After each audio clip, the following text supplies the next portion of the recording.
இங்க ஒரு நாள் ஒரு குட்டி பொண்ணு ஒரு எலியையும் 4 குட்டி ஆமைகளையும் ரிலீஸ் பண்ணி காப்பாத்தி விடுறான். போகும்போது அந்த எலி இந்த உதவிக்கு நான் என்னைக்கும் நன்றி கடன் பட்டவங்கிற மாதிரி நினைச்சு அவளோட முகத்தை மனசுல பதிய வச்சுக்குது. ஆனா அந்த எலி அந்த சாக்கடைக்குள்ள போன அடுத்த செகண்டே அதோட பாடி மாற ஆரம்பிக்குது. இப்போ அது ரொம்ப ஸ்ட்ராங்காவும் புத்திசாலி எலியாவும் மாறிடுது. அது அந்த 4 குட்டி ஆமைகளுக்கும் அப்பா மாதிரி இருந்து அதை நல்லபடியா பாதுகாத்து வளர்க்குது. அந்த எலியோட பராமரிப்புல 4 ஆமைகளும் மெல்ல மெல்ல வளர தொடங்குறாங்க. அந்த ஆமைகளுக்கு வெளி உலகத்துல போய் அதுவும் ஜாலியா சுத்தணும்னு ஆசைப்படுது. ஆனா அதுங்க வெளியே நடமாடினா மக்கள் அவங்கள மான்ஸ்டர்கள்னு நினைச்சு அடிச்சே கொன்றுவாங்கன்னு அந்த ஆமைகளுக்கு தெரியல. இத பார்த்து அந்த எலி மனசு வருத்தப்படுது. இதனால என்ன பண்றதுன்னு தெரியாம அது யோசிச்சுட்டு இருக்கிறப்ப திடீர்னு அதுக்கு ஒரு நிஞ்சா புக் கிடைக்குது. உடனே அந்த புக்ல இருந்த எல்லாத்தையும் படிச்சுட்டு அதுல இருக்கிற மாதிரியே பிராக்டிஸ் பண்ணவும் ஆரம்பிக்குது.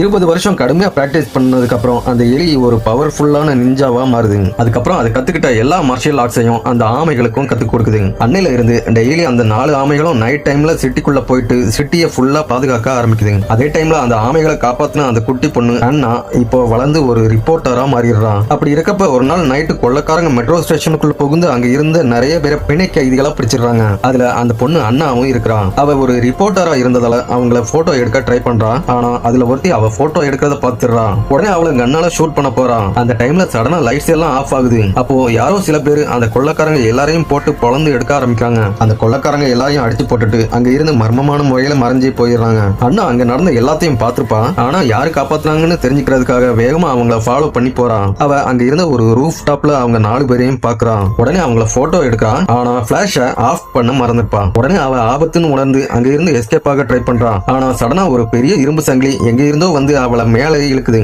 அங்க அவளுக்கு முன்னாடி பயங்கரமா 4 ஆமைகள் இருக்கிறத பார்த்து அங்கேயே மயக்கம் போட்டு விழுந்துடுறான். மயக்கம் தெரிஞ்சு அவ கண்ணை திறந்து பாக்குறப்ப அவளோட மொபைல்ல எடுத்த போட்டோஸ் எல்லாத்தையும் அந்த ஆமைகள் ஆல்ரெடி அழிச்சிருக்கும். அதுக்கப்புறம் அவங்கள பத்தி யார்கிட்டையும் சொல்லக்கூடாதுன்னு அவளை வார்ன் பண்ணுது. அதுக்கப்புறம் அந்த 4 ஆமைகளும் அங்க இருந்து வேகமா போயிருது. சடனா அவ அந்த ஆமைகள் போற டைம்ல அதுங்கள ஒரு போட்டோ எடுத்துடுறான். அவளுக்கு இதுக்கு முன்னாடி அந்த ஆமைகளை எங்கேயோ பார்த்த மாதிரி தோணுது. உடனே அவ வீட்டுக்கு போயிட்டு அவளோட பீரோல இருந்த எல்லாத்தையும் கீழே போட்டுட்டு எதையோ தேட ஆரம்பிக்கிறான். அங்க கிடைச்ச ஒரு பழைய போட்டோவை பார்த்ததுக்கு அப்புறம் தான் அவளுக்கு உண்மை புரியுது. அவ பல வருஷத்துக்கு முன்னாடி காப்பாத்தின அந்த குட்டி ஆமைகள் தான் இப்போ அந்த சிட்டியை பாதுகாக்கிற நிஞ்சாக்களா இருக்குது.